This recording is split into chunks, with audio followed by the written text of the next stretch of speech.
গণ অভ্যুত্থানের মুখে পালিয়ে ভারতে আশ্রয় নিয়েছেন শেখ হাসিনা। ইতিমধ্যেই তার নামে আন্তর্জাতিক অপরাধ ট্রাইব্যুনাল গ্রেফতারি পরোয়ানা জারি করেছে।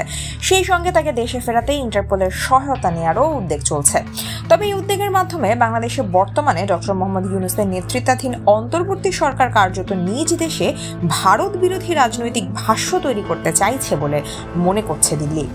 ভারতের পররাষ্ট্র মন্ত্রণালয় সূত্রের বরাত দিয়ে আনন্দবাজারের এক প্রতিবেদনে বলা হয়েছে, এগুলো করা হচ্ছে বাংলাদেশের রাজনৈতিক গ্যালারিকে বার্তা দিতে।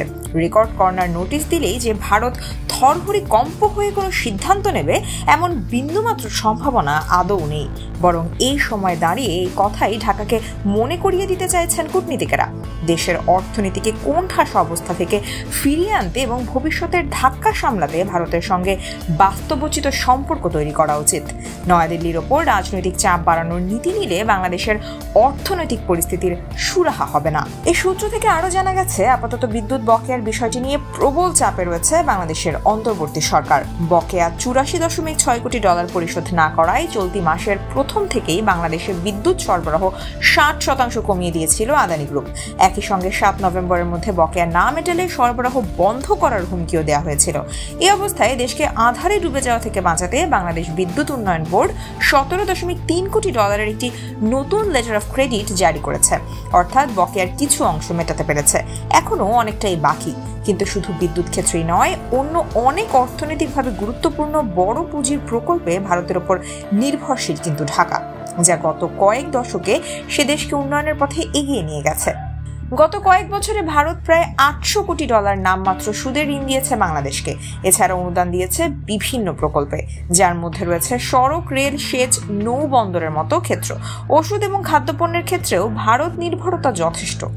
সাউথ ব্লকের তথ্য মতে 2022 থেকে 23 আর্থিক বছরে ভারত বাংলাদেশ বাণিজ্যের পরিমাণ প্রায় $1600 কোটি।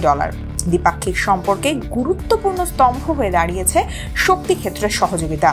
পাশাপাশি অয়েল ইন্ডিয়া এবং ONGC বিদেশ লিমিটেড যৌথ মঞ্চ তৈরি করে সেদেশের উপকূলবর্তী এলাকায় তেল নিষ্কাশনেও বড় ভূমিকা নিয়েছে। পররাষ্ট্র মন্ত্রণালয় জানিয়েছে, এই মুহূর্তে ভারত থেকে 1160 মেগাওয়াট বিদ্যুৎ আমদানি করছে বাংলাদেশ। পাইপলাইনে ভারত থেকে বাংলাদেশের হাই স্পিড ডিজেল পরিবহন উল্লেখযোগ্য সাফল্য। প্রাকৃতিক বিপর্যয়, খাদ্য নিরাপত্তা, শক্তি ক্ষেত্র নিরাপত্তার মতো প্রতি বছর লেগে থাকা সংকটে একেবারেই নাস্তানাবুদ বাংলাদেশের অর্থনীতি। সূত্রের বক্তব্য, এই ক্ষেত্রগুলোতে ভারতের সহায়তা বাংলাদেশের অর্থনীতিকে সামলাতে খুবই জরুরি। এখন শেখ হাসিনার সময় বৈদেশিক ঋণের পাহাড় জমে গিয়েছিল।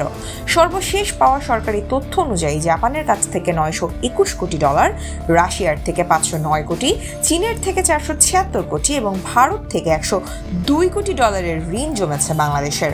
বাস্তবে কিন্তু ঋণের পরিমাণ আরও বেশি। তথ্য অনুযায়ী 2023 সালের জুলাই থেকে 2024 সালের মার্চ পর্যন্ত বাংলাদেশ $563 কোটি ঋণ নিয়েছে। আওয়ামী লীগের সময় ঋণের কিস্তি শোধ করতে হবে এই সরকারকে। পরিস্থিতি এমন দিকে যাচ্ছে যা সামাজিকভাবে নৈরাজ্যের জন্ম দিতে পারে বলেও আশঙ্কা করা হচ্ছে। জ্বালানি ও বিদ্যুৎ সহ কাঁচা বাজারেও মূল্য বৃদ্ধি আকাশ ছোঁয়া।